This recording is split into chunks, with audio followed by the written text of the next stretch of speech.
வணக்கம். இந்த நாம் 1985ஆம் ஆண்டு சென்னையில் தங்கியிருந்த பாலசிங்கம் அவர்களை அழிக்க புளோட் தலைவர் உமா மகேஸ்வரன் உதவியோடு உளவு பிரிவு செய்த முயற்சி பற்றி தான் பார்க்க போகிறோம். அதாவது இந்த சதித்திட்டம் எப்படி தீட்டப்பட்டது, இந்த சதித்திட்டத்திற்கு புளோட் அமைப்பு எப்படி உதவியது, எப்படி 3 முறை இவர்களுடைய சதித்திட்டம் பிசைகிறது என்பதையும், அந்த 3 முறையும் பாலசிங்கம் அவர்கள் எப்படி உயிர் தப்பினார் உட்பட பல விஷயங்களை இந்த வீடியோவில் பார்க்க போகிறோம். ஸோ இந்த வீடியோ ஸ்கிப் பண்ணாமல் கட்சி பாருங்கள். இந்த வீடியோ பிடிச்சா லைக் பண்ணுங்கள். நம்ம சேனலை இதுவரை நீங்கள் சப்ஸ்கிரைப் பண்ணலாம், சப்ஸ்கிரைப் பண்ணிடுங்க. பின்னணி: 1983 1984ஆம் ஆண்டு காலகட்டத்தில் ஆயிரக்கணக்கான தமிழர்கள் இந்தியா அதாவது தமிழ்நாட்டுக்கு இடம்பெயர்ந்தனர். அப்பொழுது சிஐடியின் முன்னாள் சப் இன்ஸ்பெக்டர் ஒருவரும் தமிழ்நாட்டுக்கு வருகிறார்.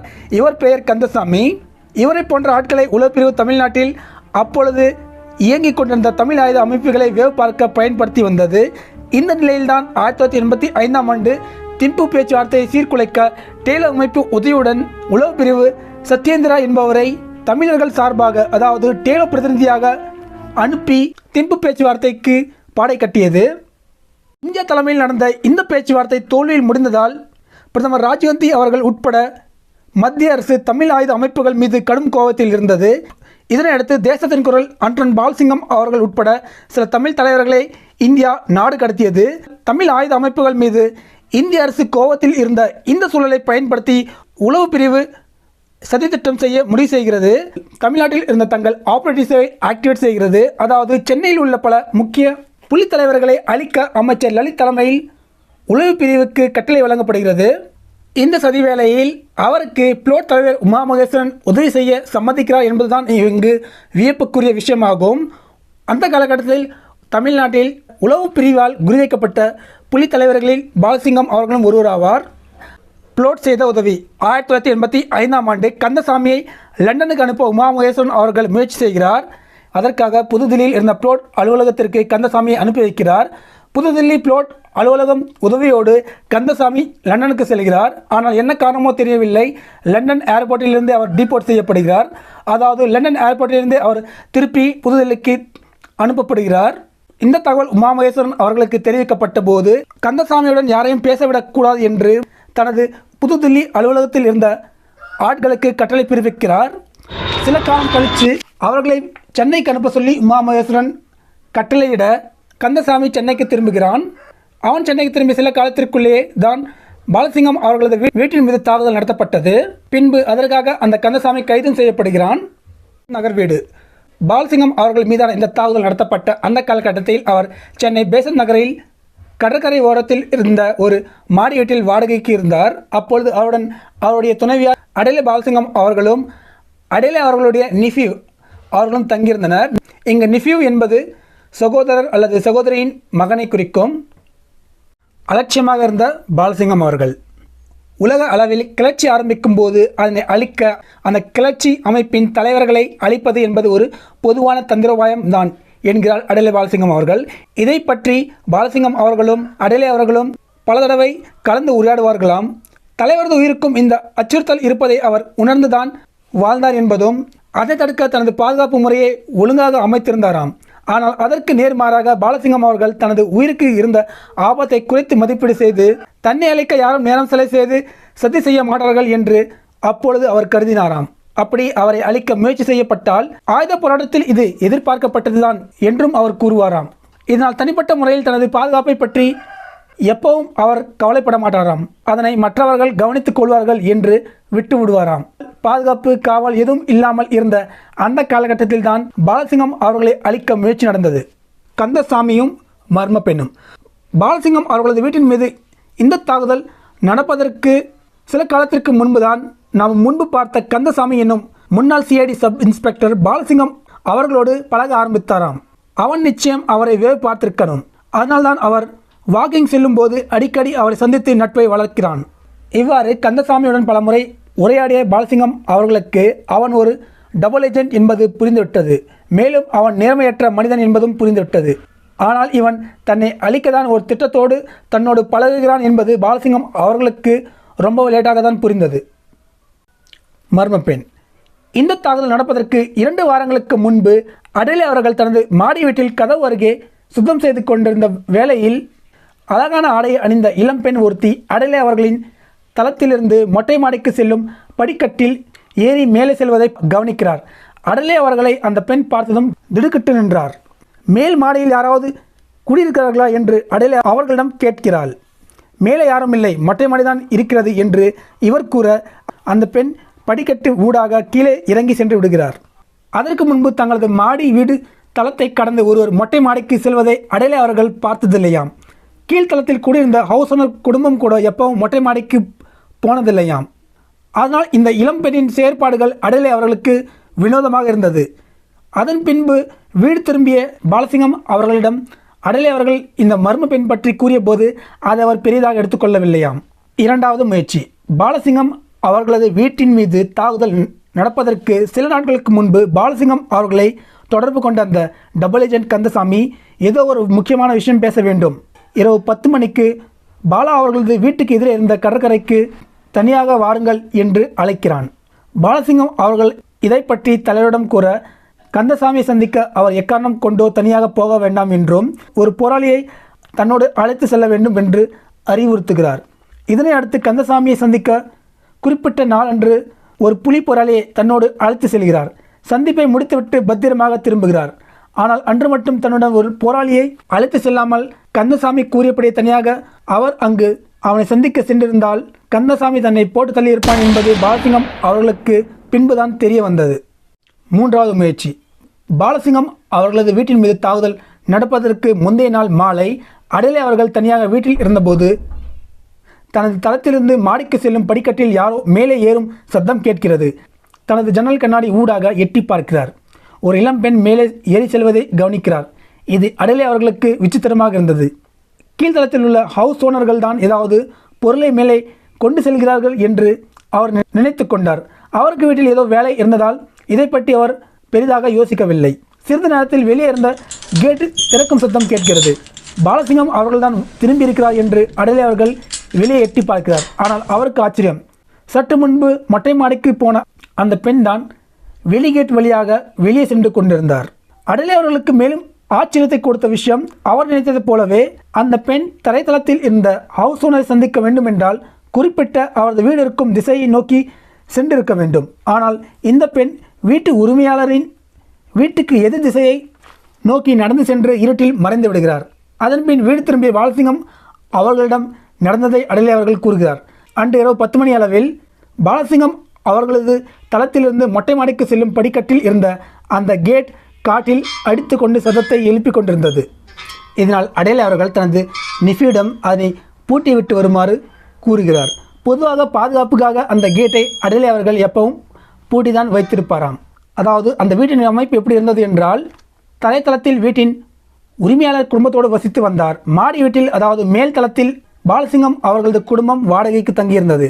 இவர்களது வீட்டுக்கு உள்ளே அதாவது மாடிக்கு வர ஒரு கேட் இருந்தது. அது உள்பக்கம் தாப்பால் கொண்டிருந்தது.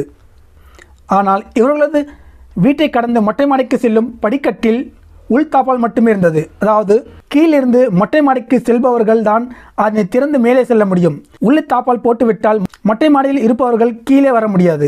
இப்பவும் பெரும்பாலான மாடி வீட்டில் இப்படி தான் இருக்கிறது. அது மட்டும் இல்லை, அந்த கட்டிடத்தின் பின்னாடி வேலையாட்களுக்காக மொட்டை மாடிக்கு செல்ல ஒரு படிக்கட்டு இருந்ததாம். அந்த படிக்கட்டு வழியாக யார் வேண்டுமானாலும் மொட்டை மாடிக்கு செல்ல முடியும்.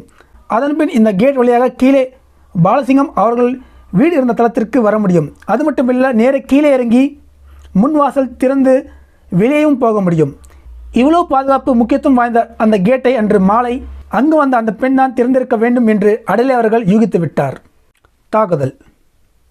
அடுத்த நாள் காலை அதாவது தாக்குதல் நடந்த அன்று அதிகாலை பாலசிங்கம் அவர்களது நாய்க்குட்டியான ஜிம்மி வழக்கத்துக்கு மாறாக குறைத்து கொண்டே இருந்ததோடு குறிப்பிட்ட ஜன்னலை பார்த்து ஜம்ப் செய்கிறது. அதனால் அடலே அவர்கள் அந்த நாய்க்குட்டியை தடவி கொடுத்து அது அமைதியாக தனது இடத்தில் படுத்து கொண்டது. அந்த குட்டி ஏன் குறைத்தது என்பதை பார்க்க அந்த ஜன்னல் வழியை எட்டி பார்க்கிறார் அவர். ஆனால் அங்கு எதுவும் இல்லை. ஆனால் முன் கேட்டில் சத்தம் கேட்டது. அதிகாலையில் கடற்கரையில் பயிற்சிக்கு செல்லும் போராளிகள் யாராவது தங்கள் மோட்டார் சைக்கிளை அங்கே விட்டு செல்லும் போது கேட்டை மூடாமல் சென்று இருப்பார்கள் என்று அடலே அவர்கள் நினைத்து கொண்டாராம். உறங்கிக் கொண்டிருந்த பாலா அவர்கள் மீது போர்வையை போர்த்திவிட்டு அடலே அவர்களும் மீண்டும் உறங்க செல்கிறார். காலை 6 மணிக்கு கோவில் லவுட் ஸ்பீக்கரில் பக்தி பாடல் கேட்கிறது. திடீரென்று உலகமே அதிர்ந்தது. ஜன்னல் விழுந்து நொறுங்கியது. வீடு முழுக்கவும் புகையும் தூசியும் படிந்தது. ஜிம்மி பயந்து போய் அங்குமிங்கும் ஓடுகிறது. முதலில் தனது சமையல் எரிவாயு சிலிண்டர் தான் வெடித்துவிட்டது என்று அடேலே அவர்கள் நினைத்தார். பாலசிங்கம் அவர்கள் படுத்திருந்த இடத்தை பார்த்தபோது அவர் மீது அதிகாலை அடேலே அவர்கள் போர்த்திய போர்வையில் கண்ணாடி துண்டுகள் நிரம்பியிருந்தது. அடேலே அவர்கள் படுத்திருந்த இடத்தின் பக்கத்தில் இருந்த ஜன்னல் உடைந்து அவர் மீது விழாமல் பறந்து போய் அவரை தாண்டி பாலசிங்கம் அவர்கள் படுத்திருந்த இடத்திற்கு அருகில் விழுந்து கிடந்தது. அடேலே அவர்களது நிஃபேவ் உறங்கிக் கொண்டிருந்த அறையின் கூரையில்தான் குண்டு வெடித்திருந்தது. பொதுவாகவே இவ்வாறான தாக்குதல் முயற்சியில் முதல் குண்டில் இலக்கு தப்பிவிட்டால் இரண்டாவது குண்டு வைப்பது வழக்கம் என்பதால் இரண்டாவது குண்டும் வெடிக்க வாய்ப்பிருக்கு என்று நினைத்து மூவரும் நடுஆளில் நின்று கொண்டார்களாம். ஏனெனில் ஒருவேளை நாம் வெளியே ஓடினால் வெளியே நமக்காக காத்திருக்கும் எதிரில் நம் மீது துப்பாக்கிச்சூடு நடத்தலாம் என்பதால் யாரும் வீட்டுக்கு வெளியே போகக்கூடாது என்று அடேலே அவர்கள் கூறிவிட்டாராம். சிறிது நேரத்திற்குள்ளே பாலசிங்கம் அவர்களது வீட்டிற்கு போலீஸ் வருகிறது. அது மட்டுமல்ல, பொதுமக்களும் அந்த வீட்டுக்கு வெளியே கூடிவிட்டார்கள். தலைவருக்கும் தகவல் தெரிவிக்கப்பட்டது. அங்கிருந்து பல கிலோமீட்டர் தூரம் வேறு பகுதியில் தனது வீட்டில் இருந்த தலைவருக்கும் அந்த வெடி சத்தம் கேட்டிருக்கிறது. தாக்குதல் திட்டமும் அதன் தாக்கமும். திட்டத்தின்படி தாக்குதலுக்கு முந்தைய நாள் மாலையே அந்த மர்ம இளம்பெண் பாலசிங்கம் அவர்களது முன்கேட் வழியாக சென்று படிக்கட்டு ஏறி மொட்டை மாடி வரை சென்று அடேலே அவர்கள் எப்பவும் பாதுகாப்புக்காக உள்தாப்பல் போட்டு மூடி வைத்திருக்கும் அந்த கேட்டை திறந்துவிட வேண்டும். அதன் பின் இரவே வேலையாட்களுக்காக இருக்கும் பின்புற படிக்கட்டு ஊடாக வெடிப்பொருள் மொட்டை மாடிக்கு கொண்டு செல்லப்பட்டு பின்பு முந்தைய நாள் மாலை அந்த இளம்பெண் திறந்துவிட்டிருந்த கேட் வழியாக மொட்டை மாடியிலிருந்து கீழே பாலசிங்கம் அவர்களது வீடு இருந்த தளத்திற்கு வந்து அவரது வீட்டின் முன் டைமர் செட் செய்த அந்த வெடிப்பொருளை விட்டு முன்வாசல் கேட் திறந்து வெளியே காத்திருக்கும் மோட்டார் சைக்கிள் மீது ஏறி தப்பி சென்று விட வேண்டும் என்பதுதான் திட்டம். அதே திட்டத்தின்படிதான் 2 வாரத்திற்கு முன்பே இந்த இளம்பெண் மொட்டை மாடிக்கு செல்ல முயற்சி செய்யும் போது அடேலே அவர்கள் பார்த்துவிட்டதால் பதறிப்போய் திரும்பி சென்று விடுகிறார். அன்று அடேலே அவர்கள் அந்த பெண்ணை எதர்ச்சியாக பார்க்கவில்லை என்றால் இந்த தாக்குதல் 2 வாரத்திற்கு முன்பே நடந்திருக்கும். தனது முதல் முயற்சியில் தோல்வி அடைந்த அந்த பெண் 2வது முயற்சியில் வெற்றி பெறுகிறார். அதாவது யாருக்கும் சந்தேகம் வராதவாறு வெற்றிகரமாக மொட்டை மாடிக்கு செல்லும் படிக்கட்டு கேட்டை திறந்து விடுகிறார். ஆனால் பாலசிங்கம் அவர்களது நல்ல நேரம் காட்டால் அந்த கேட் சத்தம் எழுப்பியதால் அதனை அவர்கள் மூடிவிட்டனர். ஒருவேளை அன்று இரவு அவர்கள் கேட்டின் சத்தத்தை அலட்சியப்படுத்திவிட்டு தூங்கியிருந்தால் கந்தசாமியின் திட்டம் வெற்றி பெற்றிருக்கும். அதாவது அவன் பின் படிக்கட்டு வழியாக டைமர் குண்டை மொட்டை மாடிக்கு கொண்டு வந்து பின்பு திறந்திருந்த அந்த கேட் வழியாக மொட்டை மாடியிலிருந்து முதல் தளத்திற்கு வந்து பாலசிங்கம் அவர்களது வீட்டின் முன் அதனை வைத்துவிட்டு தப்பி சென்றிருப்பான். ஒருவேளை அப்படி மட்டும் நடந்திருந்தால் பாலசிங்கம் குடும்பத்தோடு சேர்த்து கீழ்த்தளத்தில் தனது குடும்பத்தோடு தங்கியிருந்த ஹவுஸ் ஓனர் குடும்பமும் சேர்ந்து அழிந்திருக்கும். ஆனால் மொட்டை மாடியின் அந்த கேட் மூடியிருந்ததால் மொட்டை மாடிக்கு வந்த கந்தசாமி குழுவுக்கு ஏமாற்றமே மிஞ்சியது. அதுவும் அது டைமர் குண்டு என்பதால் அவசரமாக அதனை மொட்டை மாடியிலே விட்டு வந்த வழி அவர்கள் ஓடிவிட்டனர். அந்த குண்டு மொட்டை மாடியில் வெடித்திருந்தாலும் கீழே பாலசிங்கம் அவர்களது வீட்டின் கூரையில் ஒரு பெரிய ஓட்டை விழுந்ததோடு கதவுகள் ஜன்னல்கள் அனைத்துமே நொறுங்கியிருந்தது என்றால் அந்த குண்டு மட்டும் பாலசிங்கம் அவர்களது வீட்டு கதவின் முன் வெடித்திருந்தால் அந்த கட்டிடமே தரைமட்டமாக இருக்கும். தமிழ் தலைவர்கள் வருகை. இந்த சம்பவத்தை பற்றி கேள்விப்பட்ட பின் ஏராளமான மக்களும் தமிழ் தலைவர்களும் பாலசிங்கம் அவர்களது வீட்டுக்கு வந்தனர். குறிப்பாக டேலோ தலைவர் ஸ்ரீ சிவரத்னம் அவர்களும், இபிஆர்எல்எஃப் தலைவர் கே பத்மநாபன் அவர்களும், ஈரோஸ் தலைவர் பாலகுமாரன் அவர்களும், புளோட்டின் சித்தார்த்தன் அவர்களும், துல்ப் சார்பாக சிவ சிதம்பரம் போன்றவர்களும் பாலசிங்கம் அவர்களும் நலம் விசாரித்து விட்டு சென்றனர். அன்றைய தமிழ்நாட்டு முதலமைச்சர் எம்ஜிஆர் அவர்களும் அங்கு வர இருந்தார். ஆனால் பின்பு பாதுகாப்பு காரணங்களுக்காக தனது பயணத்தை ரத்து செய்துவிட்டார். போலீஸ் விசாரணையின் போது பாலசிங்கம் அவர்கள் தெளிவாக கந்தசாமியின் பெயரை குறிப்பிடுகிறார். அதுபோலவே அடேலே அவர்களும் அந்த மர்ம இளம்பெண் பற்றி போலீசாரிடம் கூறுகிறார். ஆனால் ஒரு கட்டத்தில் இது புலி அமைப்புக்குள் நடந்த உள் பிரச்சனை காரணமாக நடந்த தாக்குதல் என்ற கோணத்தில் போலீஸ் விசாரிக்க தொடங்கியது. ஆனால் கந்தசாமியை தொடர்ந்து கண்காணித்த போது அவன் கொழும்பில் இருந்த அமைச்சர் லலித்தோடு தொடர்பில் இருப்பதை அறிந்து கொண்டு அவனை கைது செய்தனர். அது மட்டுமில்லை, அந்த மர்மப்பெண் வேறு யாரும் இல்லை, கந்தசாமியின் சகோதரனின் மகள் ஆவார். ஆனால் ஒரு நாட்டின் முக்கிய அமைச்சரின் பெயர் அடிபட்டு இரு நாட்டு உறவும் பாதிக்கும் என்பதால் இரு நாட்டு தலைவர்களும் இணைந்து கந்தசாமியை காப்பாற்றிவிட்டனர். அதாவது இந்தியாவின் மத்திய உளவு பிரிவுகள் இந்த விசாரணை குலைக்க ஆரம்பித்தனர். இதனால் கந்தசாமிக்கு ஜாமீன் கிடைத்துவிட்டது. அதன்பின் இந்தியாவில் தப்பி சென்ற அவன் மீண்டும் இந்தியாவுக்கு திரும்பவே இல்லை. இந்த வழக்கு இன்றும் நடக்கிறது என்பது இங்கே குறிப்பிடத்தக்கது. இந்த வீடியோ உங்களுக்கு பிடிச்சிருக்கும் நம்புறேன். இந்த வீடியோ பிடிச்சிருந்தா லைக் பண்ணுங்கள். நம்ம சேனலை நீங்கள் சப்ஸ்கிரைப் பண்ணலாம். சப்ஸ்கிரைப் பண்ணுங்கள். நன்றி.